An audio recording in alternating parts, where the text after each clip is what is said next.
selagi boleh bergerak, sembahyanglah. Tak boleh dengan tubuh dengan isyarat mata. Lihat.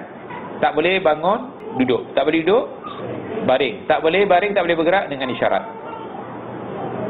Sembahyang tak boleh tinggalkan. Di dalam Al-Quran, ma salakakum fi sakar qalu lam naku minal musallin. Kita akan diberi anugerah oleh Allah SWT boleh melawat neraka yang menyala-nyala. Itu kelebihan. Di dunia ada bukti. Nabi Ibrahim dibakar berapa hari? Tak terbakar je. Ini anugerah Allah.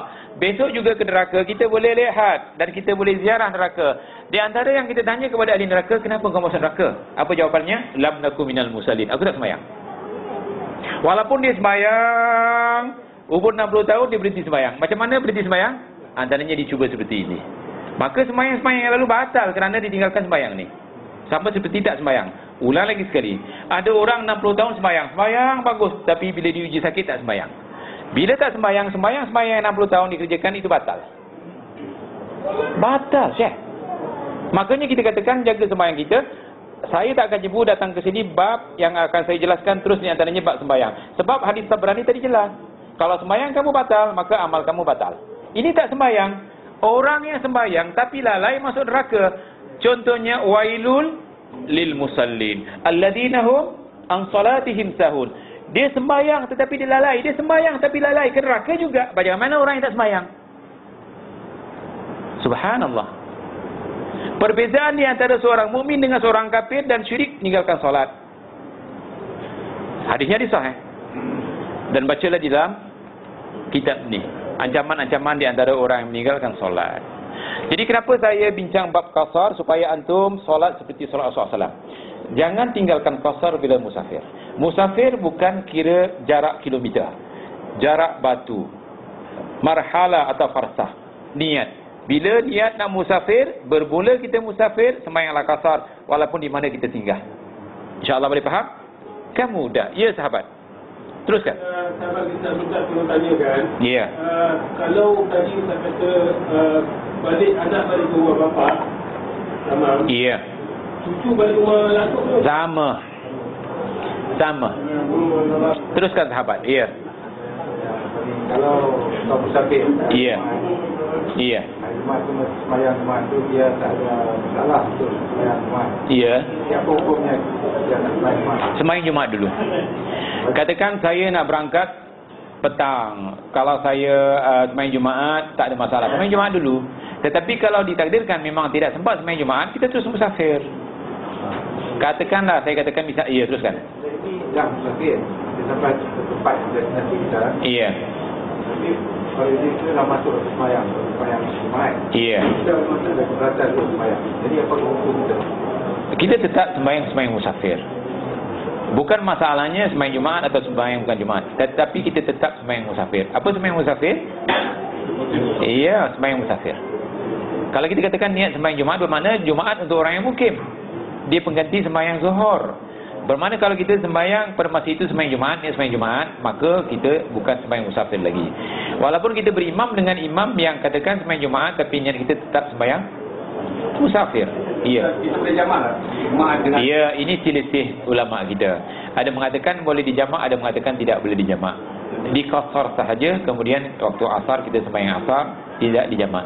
Ini juga kita akan jawab dengan beberapa hujah, antaranya Syekh Mukbil menulis satu kitab tentang solat, Utsaimin dan banyak lagi. Di antaranya fatwa-fatwa Albani. Mereka berdua, antara Utsaimin dengan Albani ada perbezaan tentang ni. Begitu juga antara Albani dengan Bin Baz. Jadi perselisihan ni bukan untuk kita berkhilaf, untuk bergaduh, tapi untuk dijadikan satu teladan bagi kita. Contohnya Syafi'i, Maliki, Hambali, Hanafi berpuluh beratus khilafnya. Mereka berpecah? Tidak berpecah. Sebab akidah mereka sama. Jadi Utsaimin dan Bin Baz ada juga silapnya. Dia bukan maksum. Kadang-kadang membetulkan ulama yang lebih alim daripadanya. Antaranya zamannya dibetulkan oleh siapa dia? Al-Albani. Begitu juga Albani ada juga silapnya, dibetulkan oleh anak muridnya. Di antaranya Salim Hilali. Kita bukan maksum, makanya kita tidak boleh taklid buta. Dan kita tidak boleh mengukur orang yang paling pandai itu pandai. Tidak. Orang yang paling pandai membawa hadis yang sahih. Cari hadis yang sahih. Dibatalkan hadis-hadis yang dulu kita sangka sahih tapi tidak sahih. Contohnya ya, ramai sahabat kita bila sembahyang sami Allahu liman hamidah dia berdakap. Betul kan? Okey. Bila ditanya kenapa anda berdakap, Syekh Utsaimin Jibrin mengatakan, Syekh Utsaimin yang bukunya sudah banyak diterjemahkan, dia mengatakan bila sami Allahu liman hamidah berdakap. Okey. Al-Albani melemahkan hadis berdakap semasa hidupnya. Dia mengatakan berdakap semasa sami Allahu liman hamidah hadisnya dhaif, didhaifkan dengan sanadnya. Akhir